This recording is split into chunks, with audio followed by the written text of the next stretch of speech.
Hi guys, this is Lashette from Scarlet Moon Creations, and I'm back with my January 2022 reading wrap-up, where I talk about all the books I read in the latter half of the month of January and give you my January reading stats. Okay, so let's jump right in. I don't have a lot to say, but it was a good reading month because I read a total of 8 books in January. Since I've been keeping track, even since I've been using Goodreads, January, not really a large reading month. It usually tends to be my lowest, and I read 8 books. Like, that's more than my average. So I'm happy with that, but I wasn't unhappy before. January just tends to be very busy, so it is what it is. I read a total of 1,995 pages, no hours listened.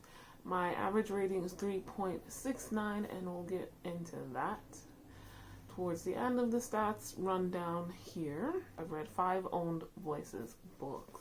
So doing pretty damn good, if I do say so myself. For my subgenres, I read 1 historical romance, 2 contemporary romance, 2 fantasy romances, 1 dark romance, a memoir, a superhero fantasy, and 1 other, which I'm going to say is literature, or maybe specifically women's literature. Now, for my formats, I read 3 ebooks and 5 physical books. For the forms I read those books in, I read 5 novels, 1 comic, 1 graphic novel, and 1 short story. So, hence, I was able to do 8 books in a month and have such a low page count, but that's okay. I'm fine with it, honestly. Oh, the audience. I read 7 adult books and 1 young adult book. For the gender identity, everyone was cisgender as far as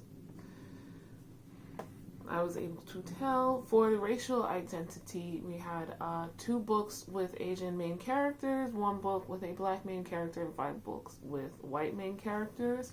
For the sexual identity, I had 2 books with male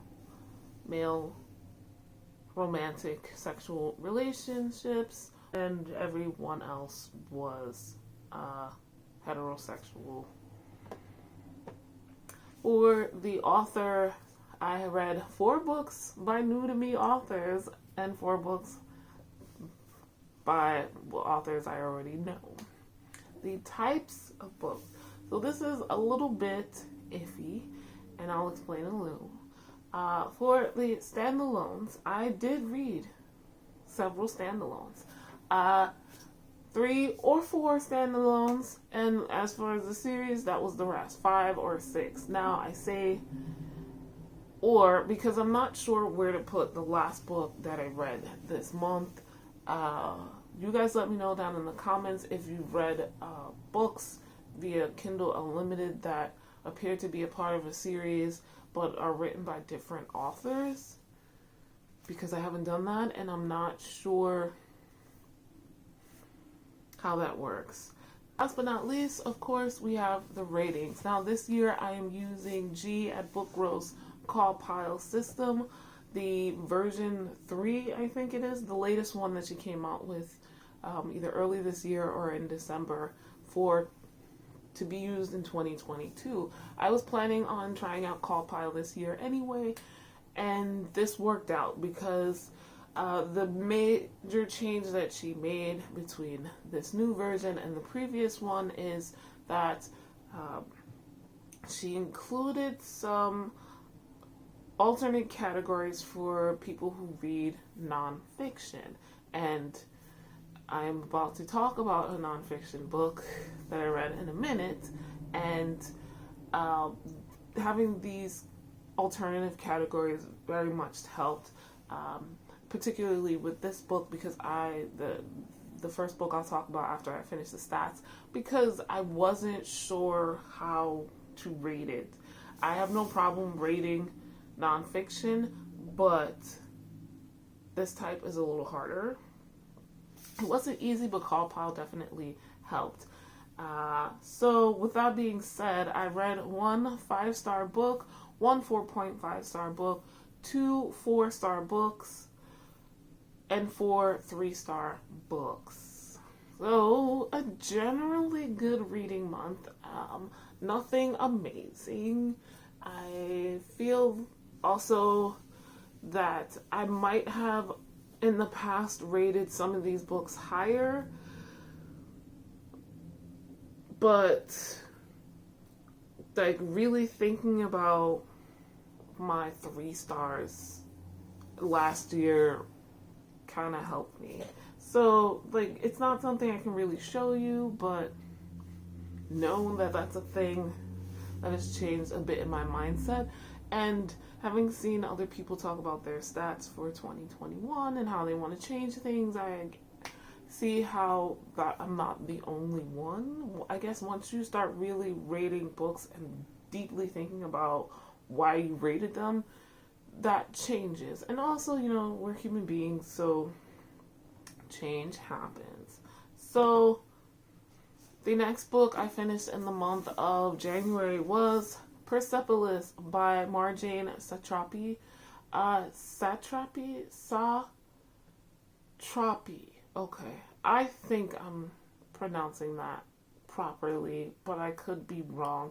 This is a nonfiction graphic novel, and I am participating in Ashley from the Bookish Realms and Bree from Lock Beauticians read along this year, The Realm of Comics. So this was the January read, and I picked it up very easily from my library. This is all 2 or 4 volumes of Persepolis, like the complete story in 1 volume. This version here, which I'm very happy about. I seen this cover. I didn't know what this was about. I did not know that it was nonfiction. It's a memoir written by Marjane Satrapi, who is from Iran. She's Iranian, and it's about her life until I think her early 20s, and I enjoyed this. I didn't love it. There's parts that you just can't love.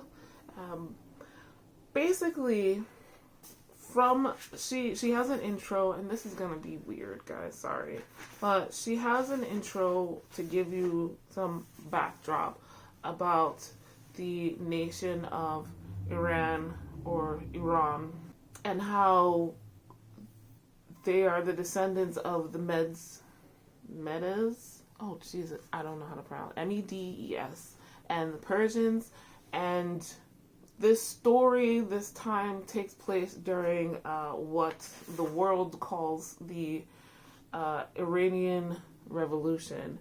And this was written, the original, in Persian. So this was several volumes, not just the one.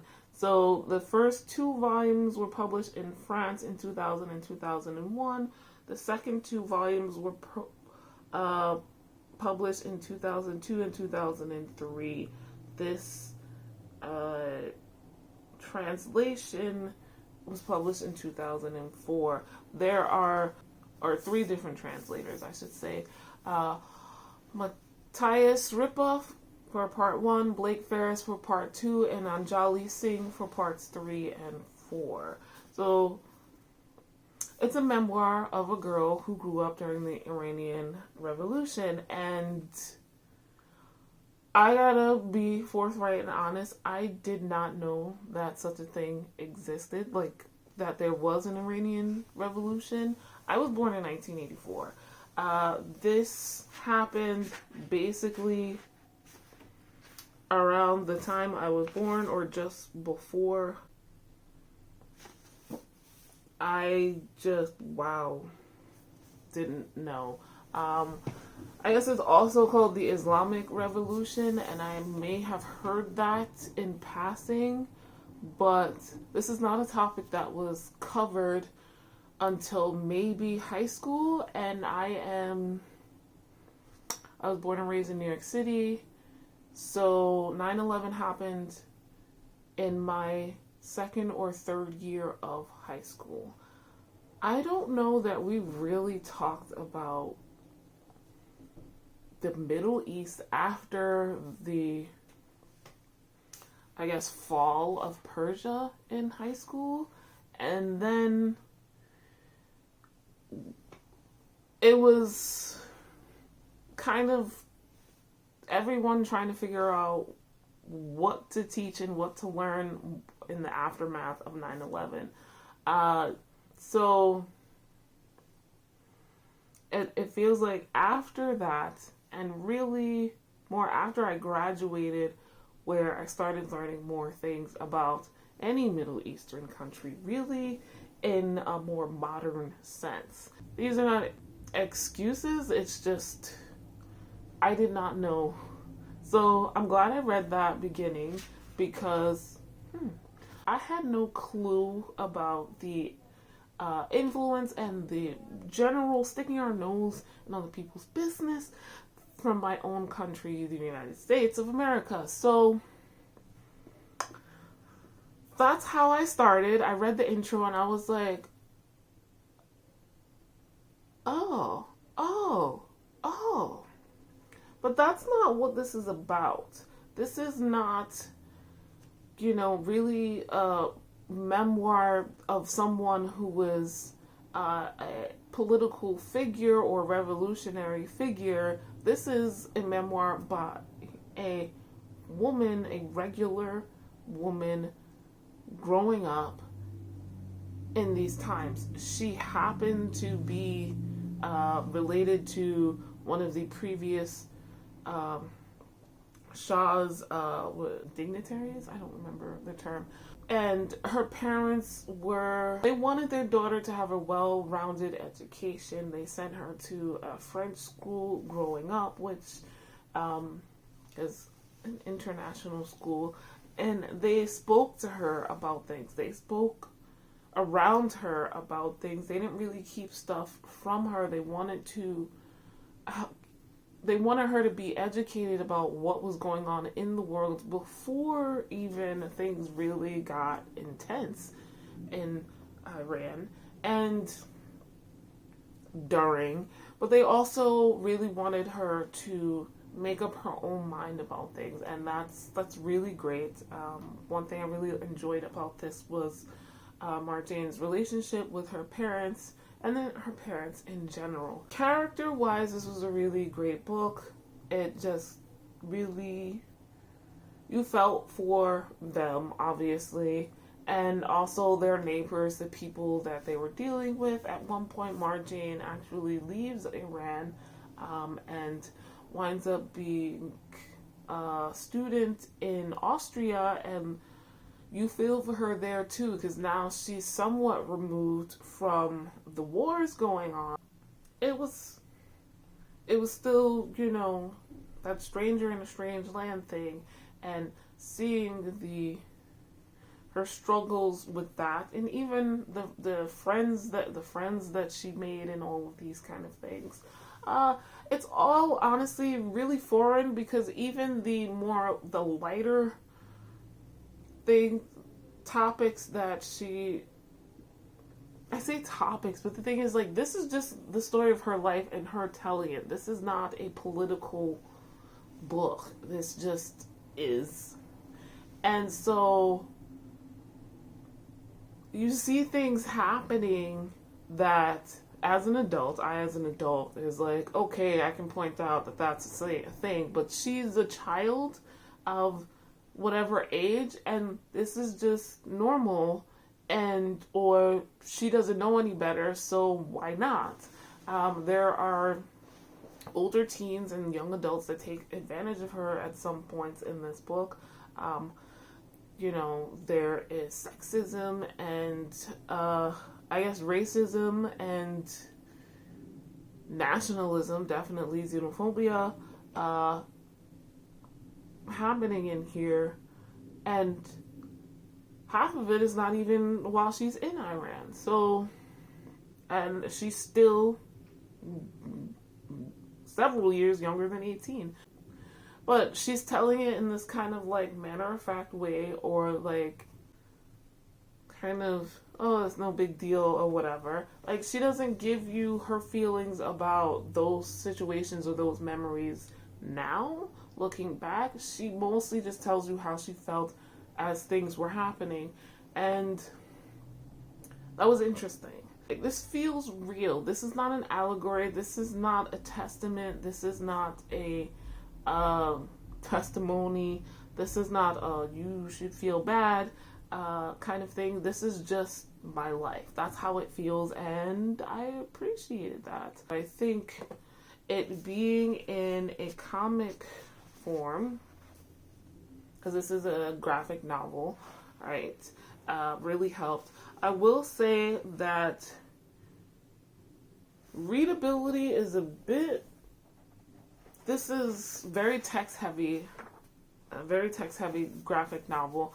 I think I would have struggled if this wasn't a graphic novel. I learned a lot. I do want to look up more stuff because I realized there was obviously a lot I did not know. Her womanhood, her girlhood, her womanhood, that journey on the backdrop of this whole Islamic revolution, that's the connection, I guess, the human connection that everyone will feel. Like, no, we have not all been through an Islamic revolution. We have not had world powers come and manipulate our country's leaders into giving up things that would benefit us and putting us in the middle of 8-year wars and things like that. No.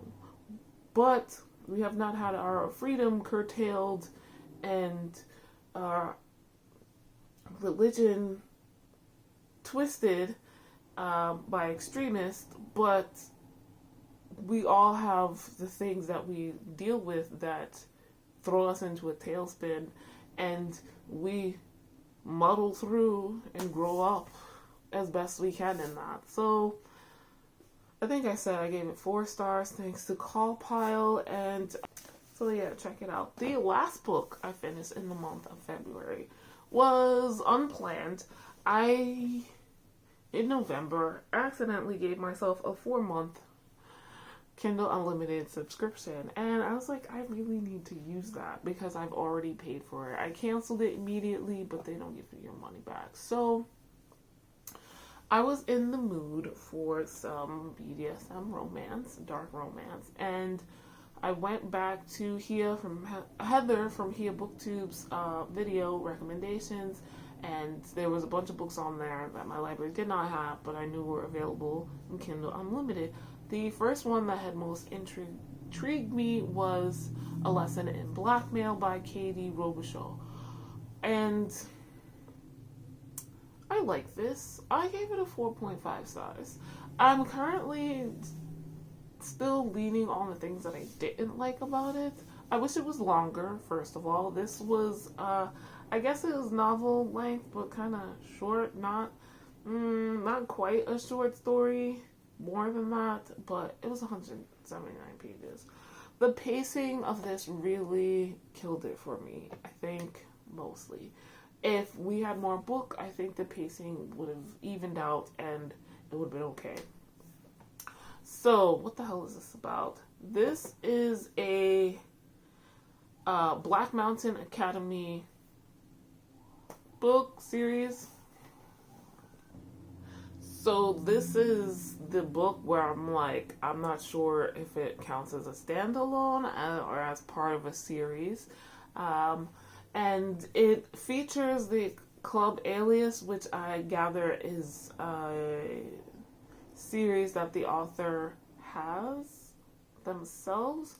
This book is only related because of that club. Like, some of the characters that she has in that series about the club do show up in the background of this, but mostly towards the end, and they don't have too much to do with this. What we have here is a local, I think, private school librarian, and she works at the high school, Black Mountain Academy, and she's the new librarian. She's young, only 22, and she got some issues, but that aside, she's very much into BDSM, and she is a member of the Club Alias, which is a BDSM club.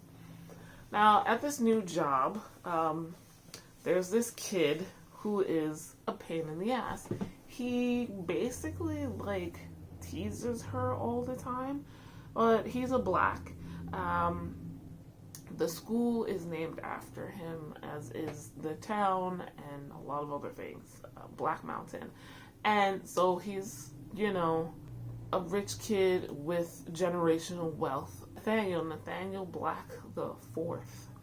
And it seems like he's very attracted to her, but the only way he knows how to, like, really approach her is the way he is acting. And one day he decides he can't take it anymore, so he's gonna go to her house and confront her about how he feels. Unfortunately, that's the day she's going out to the club. So he shows up and she's leaving, and he follows her to another town where Club Alias is, and into the club, and finds out it's a BDSM club, and kind of blackmails her into starting a relationship with him, because he realizes, oh shit, maybe we have more in common, or we're more compatible than I thought. So this didn't turn out the way I thought it was. Before we get into the problems, let's start out with the good things. I really like the characters. I like Nathaniel, and I like Eve. I thought this was going to be more cliched tropey, and I wasn't 100% sure going in how I was going to feel about the blackmail. I'm not always against that. Like, if I go in knowing it's going to happen, I don't hate it. Like, this is fiction. BBI. I was a little annoyed by some of the writing in the beginning when it's not first person, but they're very much in their thoughts, and so we kind of get this info dump where like no one actually thinks like that, where she's like, oh yes, I've just started this new job because my parents have passed away and I made this amount of money, and the only thing that I could do is go out on Fridays because of this, that, and the other. Like, nobody does that. And it was really awkward, like, seeing them get dressed. She's like, yes, and then I put on my red lipstick. Like, no one thinks I put on my red lipstick. Like, that doesn't happen. And the same with this guy. Like, okay, I get into the truck and I'm driving over to her house and that kind of thing, but, like, not like, oh yes, I rule this school because I am Nathaniel Black. Like, it was a little awkward. Once we got them interacting with other people, though, it did very well. I would say that Nathaniel turned out to not be an asshole, like I think the synopsis kind of gives you, and the beginning of the book kind of gives you. He is 18, by the way, legally an adult, so there's that. So not even really much of an age gap. There's just the kind of taboo-ness of her being the school librarian.